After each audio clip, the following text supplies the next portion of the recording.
Welcome back, and what we are going to go over now is how to set up some quick settings in Arnold to help you render and visualize with the Arnold Render Viewer. So let me just close these real quick. I have these four windows.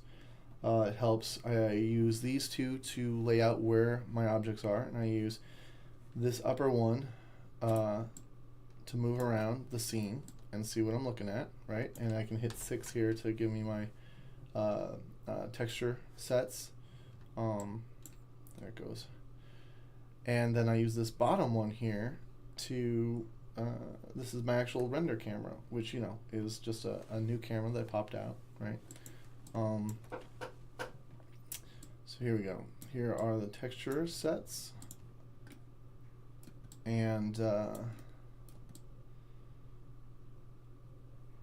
I just did the video on how to kind of output things for different, so that's why the sign is here. I output this sign information.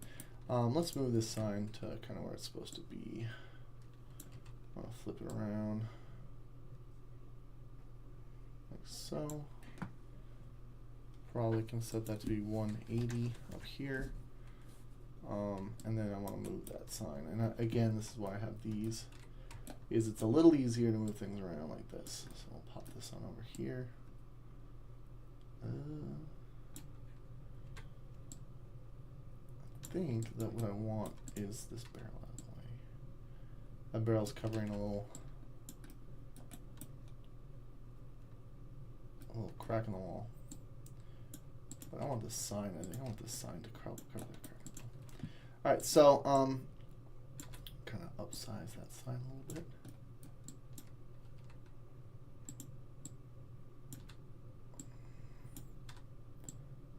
Move that over like this. There you go. Ta-da! Yeah. And no one will ever know that there's a scene. Okay, so there we go. Got my little sign in there. Got my other thing in there, right? We could probably select this. We could probably get this to move my main camera.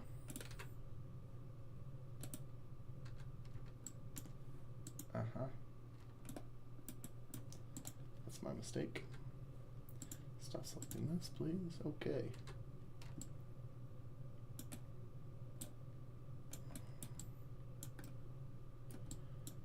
Alright, so some Arnold settings. I have lights. So, in order to get Arnold to work, you have to have the Arnold standard shader, which you can find under the Hypershade. And you just go to Arnold here, and you type in standard, which is the usual one you use. You can use maybe some other ones, but this standard surface is what I have applied everywhere. You can see I've got a bunch of them up here. And there it is, kind of doing a little render job up here. Shows kind of what the render looks like in the preview shader, which is really nice. It does make it sit there and render like crazy, so I'm going to pause that for now. And you apply those, and then your lights, I'm going to Control A to bring up the attribute editor, Control A.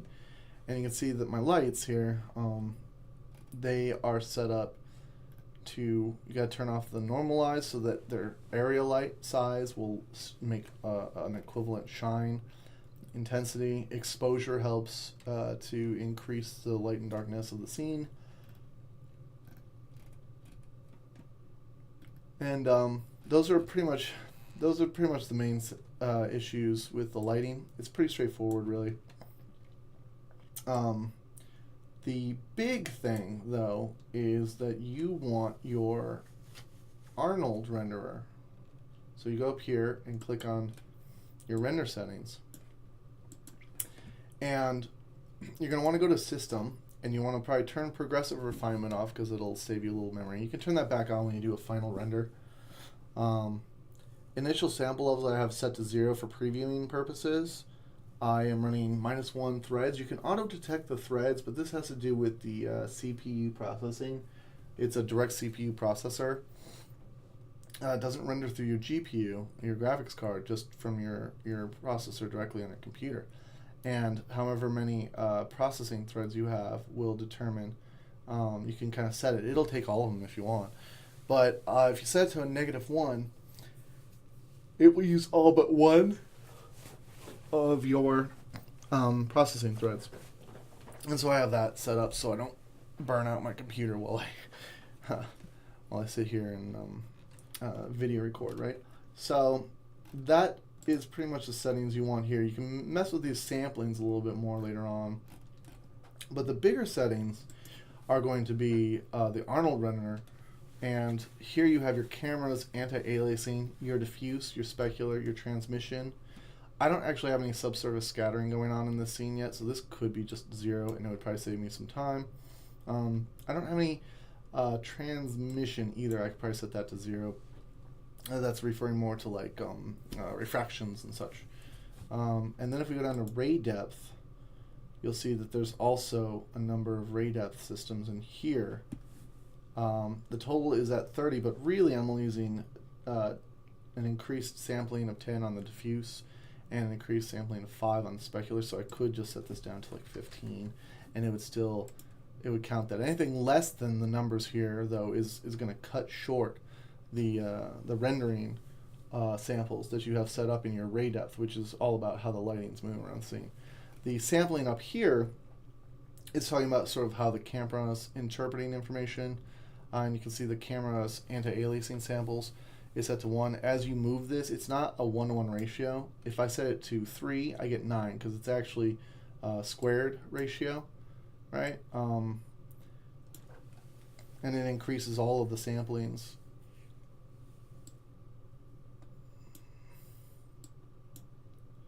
Right?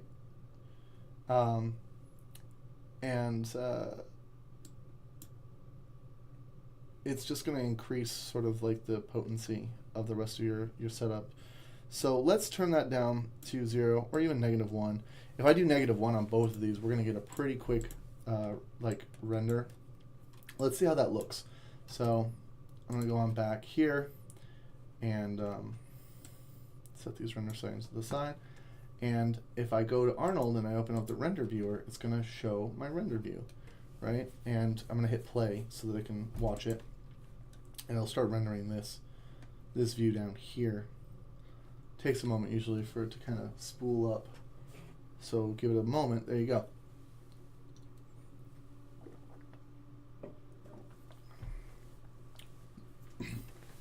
Now, I have a couple extra lights through this scene too. There's going to be like wall sconces with torches, but for the moment they're just sort of light points holding the position. And you can see this render went pretty quick. The common settings are just a 640 by 480 down here in the presets.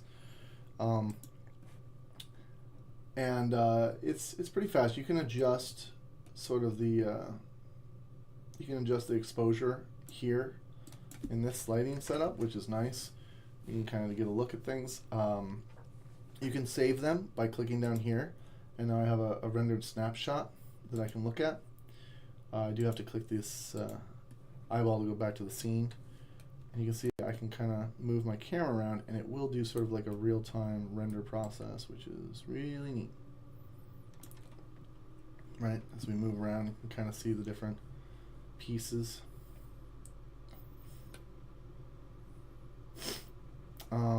You can also select your objects in the scene. So if I click the floor, it will select my entire floor, which is really connected to the whole scene. If I click this barrel, it'll select the barrel. So you can, it's interactive, which is very neat. I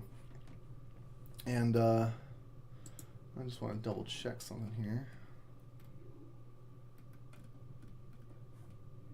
This surface underneath the Control A so we can see it. Oh.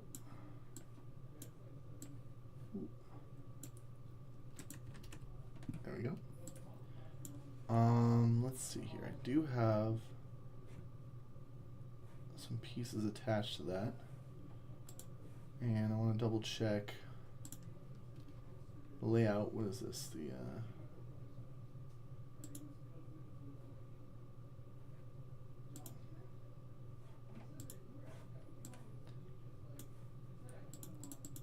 layer shader, rock shader. Looks like it's the layer shader.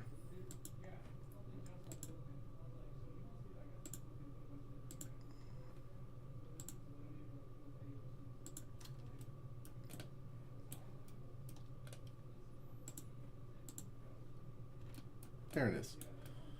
Good. I do have a displacement shader hooked up to it. I talked about that in a different video where I was doing the sign. I'm just trying to see if that's hooked up to the floor. It looks like it is a little bit. You can actually get a better kind of view of that if we kind of tweak. Whoopsie. Looks like I just set that in there. I should lock these. They easily get. I move my windows all over the place, and they always want to be snapping into things. Let's see, height 0.2. Let's see what happens when we put it to like a 0.8, and reiterate that this is a 4 or a 5. And we can make it linear. Now you gotta kind of jiggle this, I feel, a little bit, which is to say I usually type in iterations and I type in height at the same time, even if it's kind of the same thing. If only because it does feel at times like it doesn't see, look, this is pretty intense. I feel like it doesn't recognize it unless you kind of give it a little nudge, and then it goes, oh, because look, that's really intense now. And that's not at all what it was looking like. We can go back down to 0.2 here, but I better also adjust this 0.4 or go back and make it 5 again. And I'm kind of like nudging it, which it just seems like sometimes it sticks and it doesn't give me my full render. So look, it's already different. You can already see there's difference. There we go. It's looking fairly similar. I can see some of the edges. So now let's take a look at what happens when we go in, and I'll close these up, and we start messing with some of these systems, right? So if we take this initial sampling and we pop that on up to something like a 3, maybe a 4. It's going to give us a much cleaner render.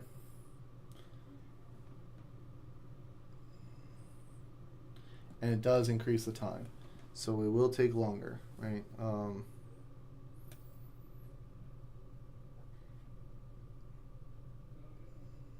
Yeah, because it's set for a spiral, which means that it'll bucket sample all the way out from the middle. Let's go ahead and snapshot this. And let's take a look at our snapshots real quick. So notice the noise gets kind of cut back on. And let's go ahead to the Arnold Render and let's adjust the sampling here as well. And I'm going to put this on up to like 5. That's pretty intense, but you're going to see kind of what I'm talking about.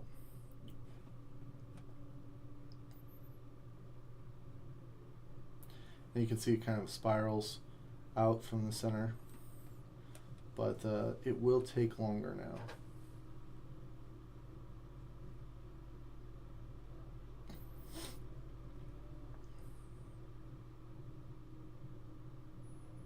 Because it's going to want to do multiple passes to clean up these extra parts.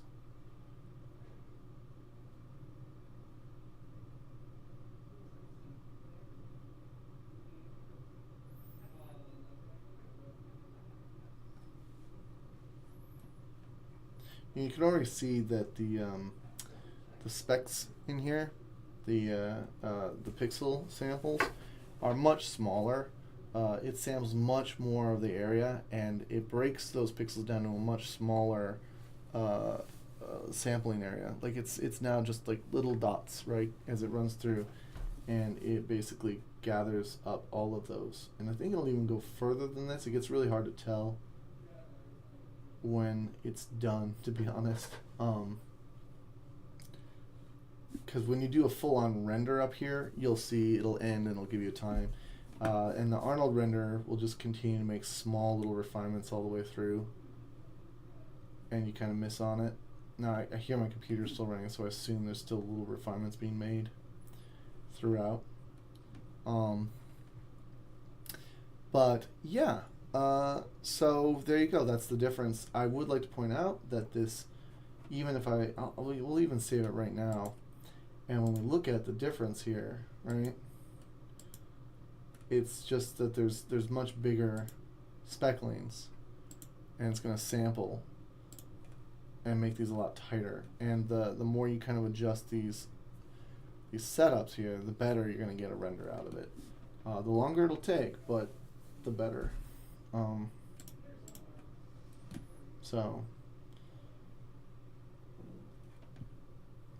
And that's pretty much, that's Arnold for you. That's how it sort of runs. You can play with these settings a little bit more, and keep in mind all of these. It does triple the factors quite a bit, or square to them. So 5 is 25 right now, 25 camera samples. And the more you kind of play with those, the more you'll get out of this render. Ooh, that's looking really extra clean over on this wall now. So yeah, it comes out real nice. I really like it. And now Arnold's meant to have a nice photo realistic render process, but I'm using hand painted, kind of almost cartoony textures here that I've made. So obviously there's some differences, but I still think it looks really nice and clean, which is really pleasant. I'll just keep going. You can see this wood piece here has now been rendered out, even from before. See, it's still going. It's still cleaning. You can see the difference there versus here. There. So here's the initial render with low draft settings. Here's the next render, and then here's what I've got at this point. You can see these nice, there's lots of nice little detail in there, and everything's got its little bits. It looks really good, really pleasant. So that's sort of the difference it makes as it refines its way through, although it does take quite a bit of render time on this computer anyway. And I'm running sort of an old Dell Precision T3600. It's a good 5 years old, so if you have a newer, better computer, obviously this is going to be a much cleaner, faster process. Anyway, thanks for watching.